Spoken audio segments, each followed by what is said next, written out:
Hidden Chronicles, The Crimson Thread. Written and produced by One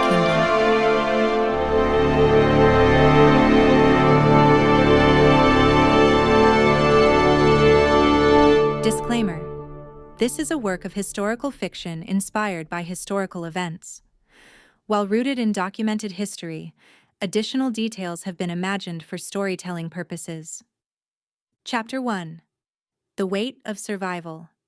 12 copper coins. I counted them again in the dim dawn light, hoping somehow the number had changed. It hadn't. The small clay idol sat silent on its shelf, unmoved by my whispered prayers. I'd burned the last of our precious incense before it at sunset, begging Astarte for my father's healing, for work to come to Joash, for relief from the grinding weight of keeping us alive. But morning brought the same cough from the next room, the same empty purse, the same desperate calculations. The gods grow deaf to our pleading, I murmured, touching the cold clay face. My mother had prayed to this same idol through her final illness, burning incense we couldn't afford, promising sacrifices we couldn't make. Astarte had watched in silence as fever consumed her. "Sister," said my young sister Mira. She stood at the doorway, her dark hair tangled from sleep. At 12, she understood more than I wished, why I sometimes received visitors late at night when the bills grew too heavy, why we never spoke of certain things.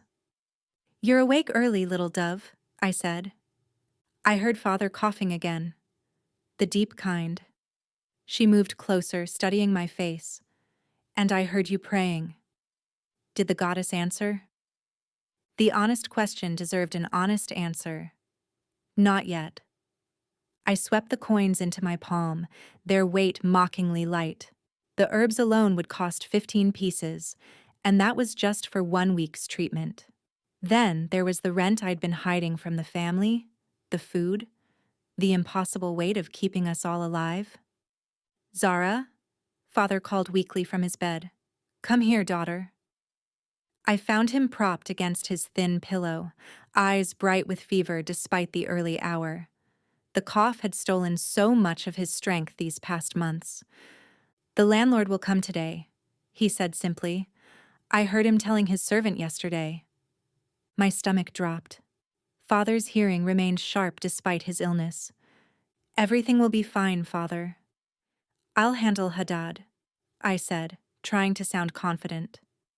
"Will you?" His weathered hand found mine, trembling with more than fever. This cursed weakness in my chest. I should be providing for this family, not lying here useless while my daughter bears burdens that should be mine. His voice broke with shame and self-reproach. "Your mother made me promise to protect you girls from the choices that desperation forces. But here I lie, failing her, failing you." "Father, you're not." "I am," he said simply. "A man who can't provide for his family is no man at all.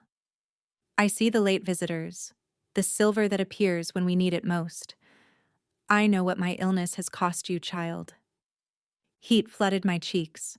We'd never spoken of this directly, but the knowledge hung between us like smoke. "You have nothing to be ashamed of," he whispered. "A woman does what she must. But if these old gods cared at all for justice, they would heal me so you wouldn't have to bear this burden alone." Before I could respond, heavy footsteps echoed in the alley. I knew that stride, deliberate, predatory. "Hide the coins," I whispered urgently to Mira. "Wake Joash. Stay in the back room." The knock rattled our door. Not a request, a demand. "Zara, my dear, I know you're awake." I checked that my arms were covered, smoothing my robe. Haddad, our landlord, had wandering eyes and grasping hands, but crossing him meant homelessness. "Master Haddad." I unbarred the door. "You're early today." He filled the doorway with his bulk, silk robes marking his wealth. Behind him stood his scribe, tablet ready. "The situation has become complicated," he began without preamble. Military preparations. The king grows nervous about Hebrew armies gathering across the Jordan. Security measures cost money. My mouth went dry. What does this mean for us? Well, first there's the matter of your current debt. 2 months' rent you owe. Yes, I know, but I told you I'd. And going forward, he continued smoothly, 15 silver pieces per month, beginning immediately. The words hit like physical blows. 15? That's 3 times what we pay now. Supply and demand, my dear. This location could house a garrison squad. The king pays handsomely. His gaze lingered on my face, my form. Of course, a resourceful woman has ways to earn such sums. Wealthy merchants, foreign traders, men who pay well for quality companionship. The suggestion hung in the air like a blade. Heat flooded my cheeks as I understood perfectly. 3 days, he continued. Pay what's owed, both the back rent and this month's new rate, or find new lodging. After he left, I stood frozen, calculating impossible numbers. Not just the debt I'd been hiding from father, but this crushing new amount on top of it. My younger brother Joash emerged from the back room, already dressed for another day hauling stones at the construction sites. At 19, his shoulders had broadened from the work, but his face still held the softness of youth. He moved quietly, trying not to wake father. How much? Asked Joash, reading my expression. More than we can manage, I said carefully, not wanting to burden him with the full weight of it. His shoulders sagged. I could ask Misha for more hours. Or try the docks. You work yourself to exhaustion already. But we both knew what it meant. The unspoken understanding that had kept us fed and housed these past 2 years. Some nights, when honest work wasn't enough, other arrangements had to be made. Someone's coming, said Mira suddenly, peering through the window. 2 men. They look different. I joined her at the wooden slats. Below in the alley stood 2 figures in traveling clothes, well-dressed but not ostentatious. Something about their bearing set my nerves on edge. They're coming to our door, Mira breathed. The knock came, polite, respectful. Nothing like Haddad's demanding rap. Good morning, called a voice with a foreign accent. We seek lodging. Are you the innkeeper? I pulled back the bar and opened the door. Yes, I said, meeting the tall stranger's steady gaze. I keep rooms for travelers. We require accommodation, he said. Privacy is important to our business. What sort of business? His pause lasted too long. Trade goods, Eastern spices. I glanced at their light packs. What are your rates? He asked. 6 silver pieces per night, with meals. They counted out 12 pieces without negotiation. 2 nights then, the tall one said. Your discretion is valued. Chapter 2. Dangerous Guests. The tall stranger's eyes swept the room with practiced precision. Not the casual glance of a merchant, but the measured scan of a man who expected trouble. Follow me, I said, pocketing the silver coins before my hand could tremble. As I led them up the stairs, fragments of hushed words passed between them in a language I did not know. The harsh rhythm and unfamiliar consonants set my nerves on edge. The upper room was the finest I had. Thick mud brick walls, a small shuttered window, mats stuffed with wool, a sturdy chest. The tall one pressed his palm against the wall as though testing its strength. His companion moved to the window, noting the view of the street. Not merchants, soldiers. This will do, the tall man said at last. His gaze shifted to the stairwell where Mira lingered in the shadows, half hidden behind the frame. The child seems afraid, he said softly. She is cautious around strangers, I answered, touching her shoulder. He crouched, lowering himself until his eyes met hers. He kept his hands visible, his voice gentle. "What's your name, little one?" "Mira," my sister whispered. "That is beautiful." "Like the star," he said. "I had a sister your age once. She loved to watch the stars." Mira tilted her head. "What happened to her?" A shadow passed across his face. "She did not survive our people's troubles. Many children didn't." He paused, his voice heavy with memory. "But there are places where children can be safe, where families are protected." "Protected by who?" Mira asked. "By those with power to keep their promises," he said simply. Later, after they had settled, I busied myself with chores, though my mind remained restless. They paid well, spoke courteously, asked no prying questions. That alone was suspicious. By afternoon, Mesha's wife appeared at my door, her eyes flicking toward the upstairs window. "New guests?" she asked, her tone casual. "Yes," I replied evenly. "Travelers from the east. Merchants, I think." She lowered her voice. "The palace guard came this morning. They're hunting spies. Hebrews. 2 men said to be in the city. 50 silver pieces for anyone who gives them up." I forced a smile. "Spies? Here?" She shrugged. "Before an attack, it makes sense. They said the men might disguise themselves as traitors. Well-funded, Eastern in appearance." Her sharp eyes lingered on me, but I kept my expression calm. When she left, I climbed toward the upper room. Voices drifted through the door. Urgent, intense. This time they spoke more freely, their strange tongue unguarded. I froze, recognition dawning. I had heard it before from wandering traders, from desperate refugees. Hebrew. My blood ran cold. Misha's wife's warning rushed back to me. 2 Hebrew spies, well-funded, disguised as merchants. They were here, in my house. All I needed was to whisper to a guard, and 50 silver pieces would be mine. That would pay the rent, cover father's medicine, and keep Mira and Joash fed for months. A fortune for a woman like me. Enough to buy time. Enough to quiet the fear that stalked every dawn. But I remembered the tall one's gentleness with Mira, the sorrow in his voice when he spoke of his lost sister. Not monsters. Men. Men carrying griefs. And perhaps something more. A strange certainty clung to them, as if they belonged to a power greater than kings. I pushed the door open.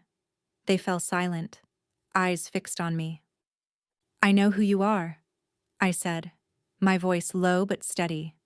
"Hebrew spies. The soldiers search for you even now. The question is, what will you do for me if I choose not to betray you?" The tall one, Nathan, did not deny it. He exchanged a glance with his companion, then said quietly, "What do you seek?" "Truth," I said. My hand trembled, but I forced myself closer. "Your God. He parted the sea, crushed Pharaoh, fed you in the wilderness. People whisper of him everywhere. Tell me, will he remember mercy for a woman like me? For my family?" Nathan's voice carried the weight of stone. "The Lord is not like the idols of wood and clay. He is the living God, maker of heaven and earth. He shows mercy to all who call on his name. If you help us, he will help you." I stepped closer, my heart pounding. "Then swear to me. Swear by your God that when your people come, you will spare my father, my brothers, my sisters, all who belong to me." Nathan placed his hand over his chest. "Our lives for yours. If you keep faith with us, we will keep faith with you. When the Lord gives us this city, your house shall stand." Outside, the sound of marching feet and shouted orders drew nearer. The soldiers were combing the street. "Come," I said, urgency rising in my voice. "I will show you a place to hide." I led them up the narrow stairs to the roof, where bundles of flax lay drying. I pulled aside the stalks, revealing the hollow spaces beneath. Here, I said, hide among the flax. When the soldiers come, I will send them away. Nathan held my gaze one last time before crawling beneath the stalks. Remember, Rahab, the God you have chosen to trust. He keeps his promises. I covered them quickly, arranging the flax to look undisturbed, even as torches flickered outside and a fist pounded on my door. Chapter 3. The Crimson Covenant. Chapter 3. The Crimson Covenant. The pounding shook the door on its hinges. In the king's name, open! I pulled Mira close, whispering for her to stay silent. With trembling hands, I lifted the bar and stepped aside. The guards surged inside, bronze helmets gleaming in the torchlight, sweat darkening their leather armor. Spears scraped against the walls as they fanned through the room, their eyes sharp, movements practiced. They smelled of iron and smoke. "You house 2 men," the voice demanded. "Yes," I answered, letting fear edge my words. "Where are they?" "They came at dusk, but I knew not who they were. When the gates closed, they left quickly. I heard them say they would go east, toward the Jordan. If you hurry, perhaps you will find them there." "Search everywhere," came the command. They obeyed with zeal. Stools overturned, baskets scattered, curtains ripped aside. A spear butt slammed into the wall, testing for hollows. One guard even lifted Father's thin mattress while he coughed helplessly. I held Mira against me, murmuring prayers under my breath, begging the God of these spies to blind the soldiers' eyes. Then I heard it, the scrape of sandals against the ladder to the roof. My breath froze. Mira buried her face in my robe, her small hands clutching tight. A pause. Then, from above, a voice called down, flat, almost bored. "Command." "They are not here." The tension in my chest broke like a dam. Torches shifted, spears lowered. One by one, the guards filed out into the street. Their footsteps faded into the night. From outside, the commander's voice barked, "Quickly! Prepare the horses, we must catch them before the main gate closes." Only then did I climb to the roof, heart hammering. I pulled back the flax stalks. "It is safe," I whispered. The tall one, Nathan, emerged, drawing ragged breaths of relief. His companion followed. "They will search the hills for days," I said. "You must go quickly." But the tall man's expression hardened. "Not before we bind covenant. You have risked your life for us. The Lord will remember, and so will we." "My family," I said urgently, "swear to me you will spare them. My father, my brothers, my sisters, all who belong to me." "Our lives for yours," he said solemnly. "If you keep faith with us, we will keep faith with you. But hear this. All your family must be gathered inside this house when the city falls. If any leave, their blood is on their own heads." "I understand." His eyes swept the room until they found a skein of red wool by my loom. He lifted it, crimson catching the lamplight like fire. "Bind this cord in the window, the same we descend from tonight. Leave it there always. When our army comes, this sign will mark your house for life." I touched the wool, trembling, a thread between life and death. He tied our strongest rope to the window frame, testing its hold. Then he turned back. "My real name is Salmon," he said at last, voice grave, "of the tribe of Judah. This is Caleb. We serve Joshua, son of Nun." I swallowed, then spoke the words that felt like a crossing. "I am Rahab." "Rahab," he repeated, as though fixing it in stone. "The Lord you trust keeps his promises." I stepped forward, urgency in my voice. "Hide in the hills for 3 days until our soldiers return from the Jordan. Then you may go back to Joshua." Salmon gave a single nod. 3 days. We will do as you say. One after another, they slid down the rope into the night. I tied the crimson cord firmly in the window. In the moonlight, it fluttered bright as blood, bright as hope. I pressed my forehead to the stone and whispered, "God of Israel, remember mercy for my family." For the first time in years, I felt the night listening. Chapter 4. The Siege of Hearts. "They're marching again," said my young sister Mira, her voice barely above a whisper as she peered through the window. "Same as yesterday. Same as every day for 6 days now." I joined her, watching the Hebrew army circle our walls like wolves around prey. Thousands of men in perfect formation, their steps heavy against the dust. Not a single shout, not a single word. Only the mournful sound of trumpets breaking the silence. Low, steady blasts that seemed to come from another world. The people of Israel said nothing as they walked. Not even a murmur. The silence was more terrifying than battle cries, an unnatural hush that pressed against our ears like a weight. It was as though judgment itself had taken form and was circling our walls. "Makes no sense," Father muttered from his bed, his cough eased only for a moment. "What kind of siege is this? No rams, no ladders, no assault." "Maybe they're trying to starve us out," Joash said, though his voice carried no conviction. He knew as well as I did this was no ordinary tactic. A knock sounded at the door. Mira flinched, but when I opened it, it was only Mesha's wife from down the street. She carried a basket of grain on her hip and a smirk on her lips. "Still watching those Hebrews?" she said, glancing at the window. "They march like children playing a game. Let them circle until they drop. Our walls have never been breached, not in 1,000 years. We have wells enough for years, grain enough for longer. Let them try to starve us. We'll outlast them."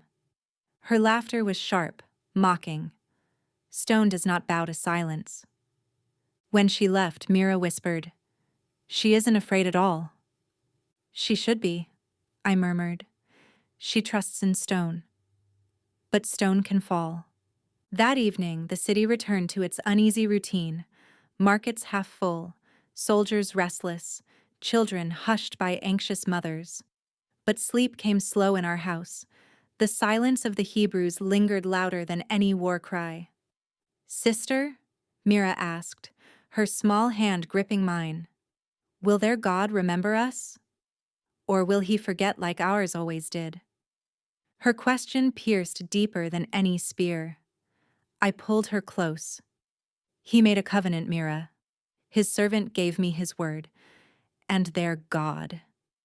I faltered, staring at the crimson cord fluttering in the night air. "Their God does not forget." Father stirred in his bed, his voice ragged. "If he is real, Rahab, then he must prove stronger than stone walls and stronger than kings." I thought of Salmon's eyes, the fire in his voice when he spoke of seas parting and slaves set free. Faith warred with fear inside me, the weight of 2 worlds pressed against my chest, the gods of silence behind me, the promise of a living God ahead. Outside, Jericho's walls stood firm, proud in the night. Yet I knew the true siege was not upon stone, it was upon my heart. And tomorrow, the walls would reveal which side held firm. Chapter 5. When Walls Fall. "Everyone, come quickly." Joash's voice rang through the house, sharp with alarm. "They're marching around a second time." We rushed to the window. Father struggled to his feet, Mira clutching my hand, all of us staring at the sight below. "They've never done this before," Joash said, his face pale. The Hebrew army moved in steady formation, priests at the front carrying the golden chest, the horns sounding again. One full circuit had passed already. Now they walked a second. "Why twice?" whispered Mira. No one answered. The third time came, then the fourth. Murmurs rose in the streets. Neighbors leaned from windows, calling questions no one could answer. Mothers pulled their children indoors. Men shouted curses from the walls, though their voices shook. By the Fifth Circuit, the city had grown restless. Fear spread like fire through dry reeds. "Something is different today," Mesha's wife cried from across the street. "Why so many times?" The Sixth Circuit was worse. The Hebrews said nothing. Not one word passed among them. Only the sound of thousands of feet, the steady blast of the horns. Then came the seventh time. The army stopped. Not one man moved. A silence hung between the blasts of the trumpets as every Israelite stood ready. Then, with all their might, they lifted their voices in a single shout that shook the heavens. The walls groaned, stones split, towers swayed. With a deafening roar, the mighty walls of Jericho collapsed, crashing down like thunder. Screams filled the air as dust rose in choking clouds. "The walls have fallen," Joash cried. I clutched Mira as our house shook. All around us, buildings crumbled, people cried out, the sound of destruction beyond bearing. Our section stood firm. While ramparts to left and right fell like children's toys, our portion of the wall held. The crimson cord fluttered in the dust, still bright against the ruin. Outside came the clash of steel, the desperate cries of dying men and women. The streets echoed with the sound of slaughter. We huddled together, trembling, praying the promise would hold. Then, 3 heavy thuds on our door. We froze. Father's hand clutched mine so tightly it hurt. Mira buried her face against my robe. The killing continued outside, closer now. Footsteps, shouts, screams cut short. And then, "Rahab! Rahab!" A voice called above the chaos. "It's me, Salmon. Are you safe?" Hope surged through my chest. I pressed against the door. "We're here," I cried. "All of us." "Open quickly," came his urgent reply. "The Lord's promise has been kept." Now we must go. Epilogue.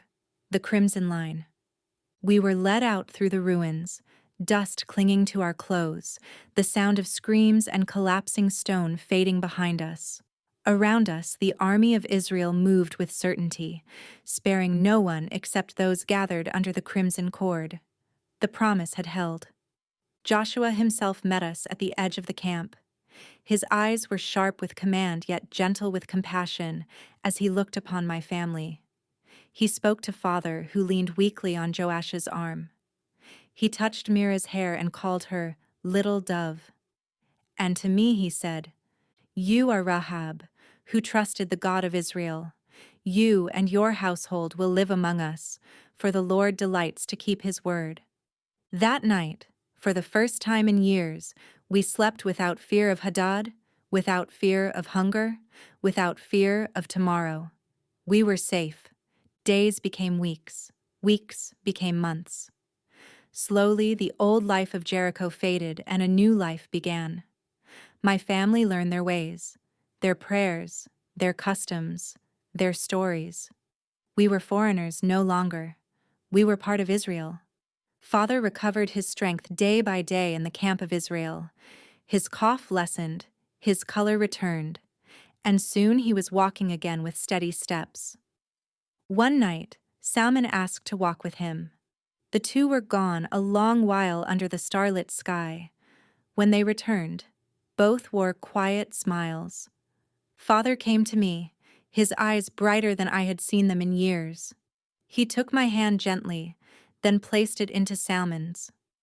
"My daughter," he said, his voice strong, "the God who spared us has given you a new beginning. Walk in it with this man." And so I became Salmon's wife. The God who had spared my family blessed us with a son, whom we named Boaz. When I first held him in my arms, I wept.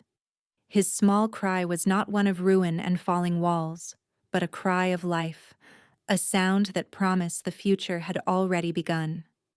I thought of the crimson cord, once a thread of desperation, now a banner of faith. I thought of the walls that had fallen, and the promise that had stood firm. And I knew this truth. The God of Israel is the God who saves. He is the one who shows mercy to the outcast, who topples kingdoms but keeps his promises to the least and the lost. Once I was Rahab of Jericho. Now I am Rahab, wife of Salmon, mother in Israel, daughter of the living God. The scarlet thread still runs through my story, woven now into the fabric of a people chosen for his name. It will run through generations yet unborn, carrying always the same testimony.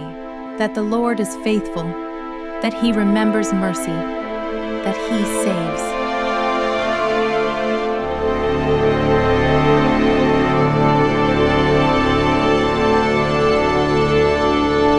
If you would like to hear more stories like this, journeys of faith, courage, and hope, please let us know by leaving a comment or review below.